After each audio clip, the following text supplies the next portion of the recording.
Hello बच्चों, let's read the question. This is that consider the elements N, P, O and S. यहाँ पर nitrogen, phosphorus, oxygen और sulphur दिखा रखे हैं और कहा गया कि arrange them in the order of increasing negative electron gain enthalpy. तो हमें इंक्रीजिंग ऑर्डर में इन्हें अरेंज करना है in terms of negative electron gain enthalpy.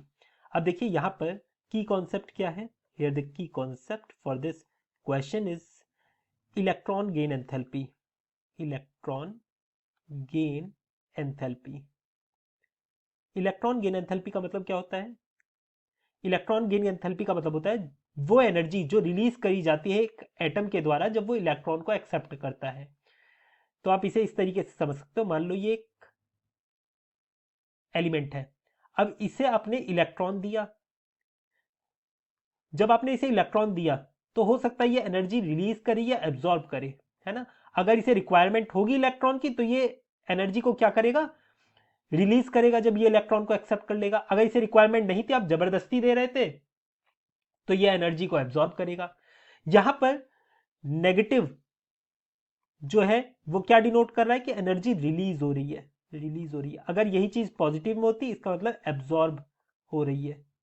इसका मतलब आप जबरदस्ती उसे एनर्जी दे रहे थे कि वो इलेक्ट्रॉन को एक्सेप्ट कर ले, है ना. यहां पर नेगेटिव एनर्जी, नेगेटिव है ये इलेक्ट्रॉन गेन एंथैल्पी. इसका मतलब एनर्जी रिलीज हो रही है. इसका मतलब इसे रिक्वायरमेंट थी इलेक्ट्रॉन की, है ना. रिक्वायरमेंट थी किसकी? इलेक्ट्रॉन की. तो आपने इलेक्ट्रॉन दिया, उसने तुरंत एनर्जी रिलीज कर दी, है ना. इसका मतलब ये है. अब यहां पर जो जो एलिमेंट हमें दे रखे हैं वो देखिए. नाइट्रोजन दे रखा है. नाइट्रोजन के नीचे हमें फॉस्फोरस देखने को मिलता है पीरियोडिक टेबल में. फिर यहाँ पर ऑक्सीजन देखने को मिलता है, नीचे सल्फर देखने को मिलता है. यहाँ पर एटॉमिक नंबर की बात करें, इसका 7 होता है, फॉस्फोरस का 15 होता है, ऑक्सीजन का 8 होता है और इसका क्या होता है, 16 होता है. यही होता है.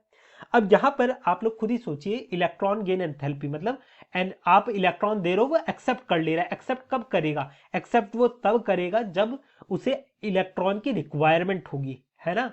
इलेक्ट्रॉन की रिक्वायरमेंट होगी तभी वो एक्सेप्ट करेगा. तो देखिए, जब भी हम यहां पर देखिए, ये हमारा क्या है, सल्फर है, ठीक है. ये सबसे ज्यादा कैसा है? एक तो ये साइज इसका बड़ा है ऑक्सीजन के कंपैरिजन में. साइज बड़ा है ना, ऑक्सीजन के कंपैरिजन में.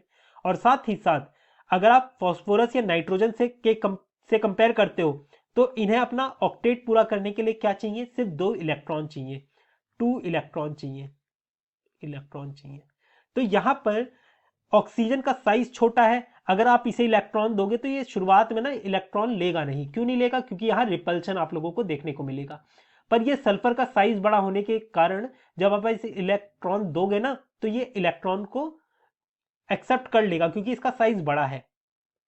इस वजह से आप लोगों को क्या देखने को मिलेगा, यहां पर सल्फर का इलेक्ट्रॉन गेन एंथैल्पी ज्यादा होगा. फिर उसके बाद किसका होगा? ऑक्सीजन का होगा. देन किसका होगा? फिर फॉस्फोरस का होगा. एंड देन नाइट्रोजन का होगा. ठीक है, रीजन समझ में आया? क्यों? क्योंकि यहां पर ये जब ऑक्सीजन है ना, ऑक्सीजन का एक तो साइज छोटा है जिसकी वजह से जब आप इसे इलेक्ट्रॉन दे रहे हो ना तो ऑक्सीजन के खुद के इलेक्ट्रॉन इसे रिपेल कर रहे हैं. कह रहे भाई कहाँ आ रहे हो तुम, हम खुद नेगेटिव चार्ज है और नेगेटिव चार्ज ही तुम ला रहे हो, तो इसे धक्का देंगे, है ना, इसे रिपेल करेंगे.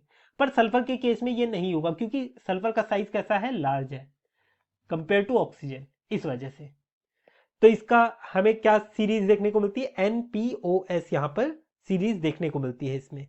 I hope you understood it well. Best of luck.